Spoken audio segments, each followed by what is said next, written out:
नमस्कार, आपका सत्यवाणी हिंदी में हार्दिक स्वागत है। मैं योगेश शर्मा। G20 समिट के दौरान जिन व्यक्तियों की सबसे ज़्यादा चर्चा हुई उनमें एक थे मोहम्मद बिन सलमान। आज का हमारा टॉपिक है मोहम्मद बिन सलमान। मोहम्मद बिन सलमान के बारे में बहुत सारी बातें हैं। आज ऐसी बातें आपको बताई जाएंगी जो आप शायद आज से पहले नहीं जानते थे। भारत के साथ उन्होंने अपनी अभिन्न मित्रता का परिचय भी दिया। इसके साथ साथ मैं आपको बताना चाहता हूं कि मोहम्मद बिन सलमान सलमान बिन अब्दुल अजीज़ की सबसे छोटी संतान हैं। आज मोहम्मद बिन सलमान पूरे विश्व में सबसे कम उम्र के प्रधानमंत्री हैं। उनकी उम्र अभी मात्र 38 साल है। सलमान बिन अजीज़ की 3 पत्नियों में से 6 पुत्रियां और 7 पुत्र पैदा हुए थे। मोहम्मद बिन सलमान अपने सभी भाई बहनों में सबसे छोटे हैं। इस हिसाब से उनका क्राउन प्रिंस बनना नामुमकिन सा था, लेकिन उनके पिता सलमान बिन अब्दुल अजीज़ को बचपन से ही उनमें कुछ प्रतिभा दिखाई देती थी और ऐसा माना जाता है कि MBS डिफेक्टो पहले से ही रूलर की तरह काम कर रहे थे। कि फोर्ब्स मैगजीन के अनुसार मोहम्मद बिन सलमान विश्व के 8 शक्तिशाली व्यक्तियों में से एक माने जाते हैं। आज उनके पास में कई सारे पद हैं। वो सऊदी अरब के प्रधानमंत्री भी हैं और सऊदी अरब की काउंसिल ऑफ डिफेंस अफेयर के चेयरमैन भी हैं और council of economic and development affair के भी चेयरमैन हैं। इसके साथ साथ जितने भी सऊदी अरब में फैसले लिए जाते हैं बिना मोहम्मद बिन सलमान के नहीं लिए जाते हैं। क्राउन प्रिंस मोहम्मद बिन सलमान अपनी बात के इतने धनी हैं कि इस्लाम जहाँ से शुरू हुआ उस देश के होने के बावजूद सारी उम्मा के वो प्रतिनिधित्व करते हैं। सारी उम्मा उनके पीछे चलती है। इसके बावजूद उन्होंने इस्लाम में रिफॉर्म लाने की कोशिश की। वो संसार के ऐसे पहले व्यक्ति हैं। कई मुल्क जैसे पाकिस्तान, बांग्लादेश, यहाँ पर बहुत सारे मुल्ला मौलवी आपको उनकी बुराई करते हुए दिख जाएंगे, लेकिन मोहम्मद बिन सलमान अपने बात पर अड़े रहते हैं। उन्होंने जो रिफॉर्म किए हैं अभी उनमें मुख्य हैं कि जैसे कि इस्लाम के अनुसार संगीत, थिएटर, रंगमंच अवैध है, ये गैर इस्लामी हैं, लेकिन उन्होंने अपने यहाँ अरब में थिएटर खुलवाने की इजाज़त दी। महिलाओं के अधिकार जैसे कि वंचित हैं, महिलाओं को ज़्यादातर कैद में इस्लाम रखने की इजाज़त देता है, लेकिन उन्होंने उन सब बातों को तोड़ते हुए वहाँ की महिलाओं को ड्राइविंग करने के लिए लाइसेंस दिए और वहाँ की महिलाएं आज अकेले कार चला रही हैं। महिलाओं को अबाया ओढ़ने की आज़ादी दी। वो चाहें तो अबाया पहन सकती हैं या नहीं भी पहन सकती हैं। दूसरा, मोहम्मद बिन सलमान ने हदीसों को की ऑथेंटिसिटी पे भी सवाल उठाए और उन्होंने हदीसों को पूरी तरह मानने से इनकार भी कर दिया। इसके साथ साथ मोहम्मद बिन सलमान की ज़िंदगी में बहुत सारे नकारात्मक पहलू भी हैं।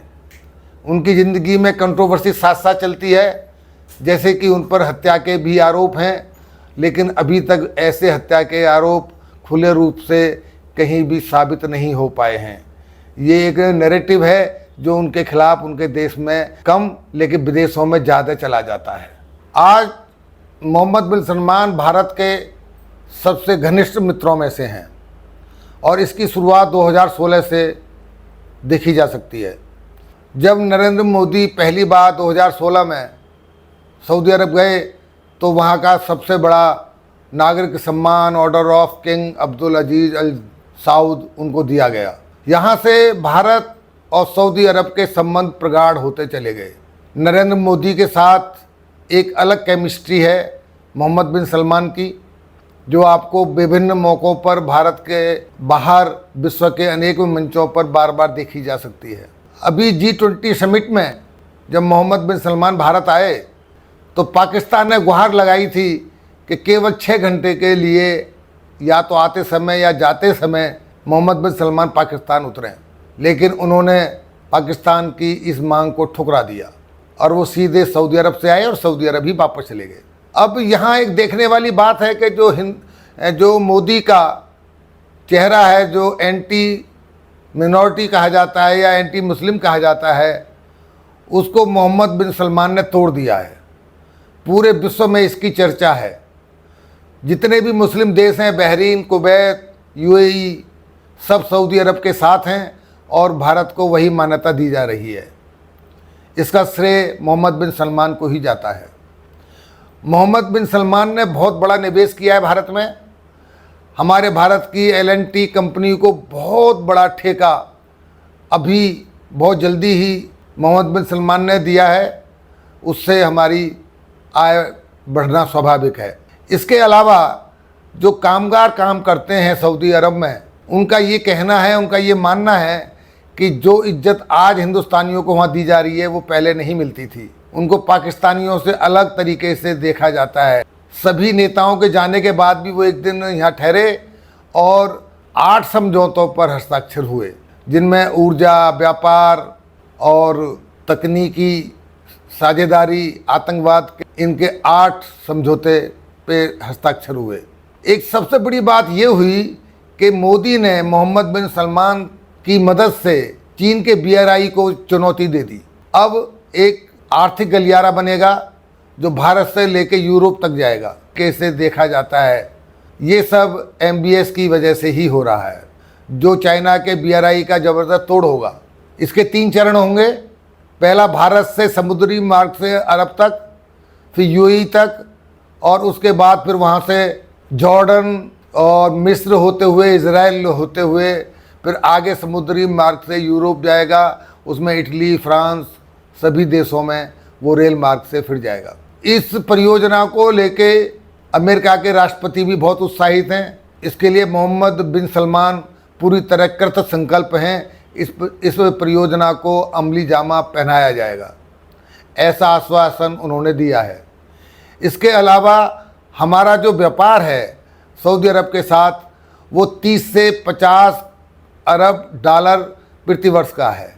इसको बढ़ा के 100 अरब डॉलर करने की दोनों देशों ने मंशा जाहिर की है।